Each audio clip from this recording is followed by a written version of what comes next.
മലയാള സാഹിത്യകാരനും നാടകനടനും നാടകകൃത്തുമായിരുന്ന തായാട്ട് കുഞ്ഞനന്തൻ്റെ ജീവചരിത്രം. പാനൂരിനടുത്തുള്ള പന്ന്യന്നൂരിൽ ചന്തു നമ്പ്യാരുടെയും ലക്ഷ്മി അമ്മയുടെയും മകനായി 1927 ഫെബ്രുവരി 17 തായാട്ട് കുഞ്ഞനന്തൻ എന്ന കെ. തായാട്ട് ജനിച്ചു.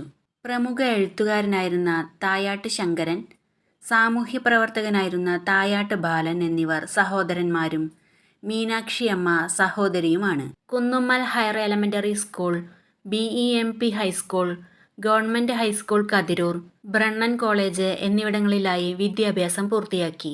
സിനിമാ തിയേറ്ററിലെ ടിക്കറ്റ് വിൽപ്പനക്കാരനായും സബ് രജിസ്ട്രാർ ഓഫീസ് ഗുമസ്തനായും മിലിറ്ററി ക്യാമ്പിൽ നോൺ ഓപ്പറേറ്ററായും മദിരാശി ജനറൽ ആശുപത്രിയിൽ ഗുമസ്തനായും കോഴിക്കോട് റേഡിയോ സ്റ്റേഷനിലും ജോലി ചെയ്തിട്ടുണ്ട്. പിന്നീട് കോഴിക്കോട് പുതിയറയിലെ Punnassery UP school, Chuklivilasam LP school എന്നിവിടങ്ങളിൽ അധ്യാപകനായി ജോലിയിൽ ചേർന്നു. 1952 പാനൂർ UP സ്കൂളിൽ അധ്യാപകനായി. 1982 സർവീസിൽ നിന്ന് വിരമിക്കുന്നതുവരെയും അദ്ദേഹം പാനൂർ UP സ്കൂളിൽ തുടർന്നു. പാനൂർ UP സ്കൂളിൽ നിന്ന് പ്രധാന അധ്യാപകനായാണ് വിരമിച്ചത്.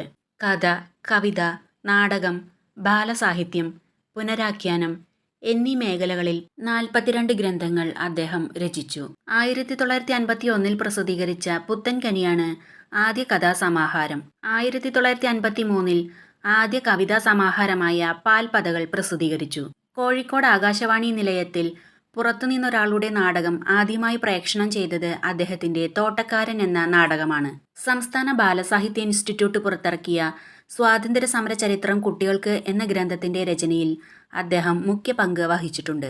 ഭാരതത്തിൻ്റെ മോചനത്തിനു വേണ്ടി ജീവൻ ബലികഴിച്ച നിരവധി സ്വാതന്ത്ര്യ സമര ഭടന്മാരുടെ ആവേശോജ്വലമായ ചരിത്രമാണ് അദ്ദേഹത്തിൻ്റെ നാം ചങ്ങല പൊട്ടിച്ച കഥ.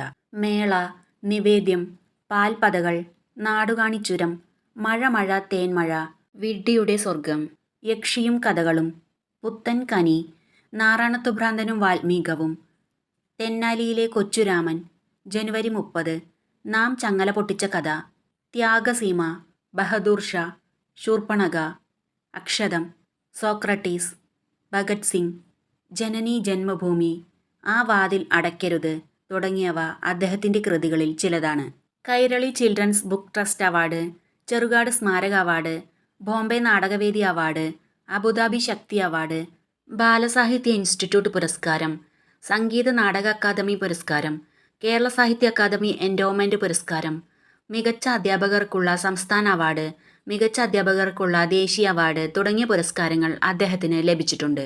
2011 ഡിസംബർ 4 അദ്ദേഹത്തിൻ്റെ 85-ാം വയസ്സിൽ അദ്ദേഹം അന്തരിച്ചു.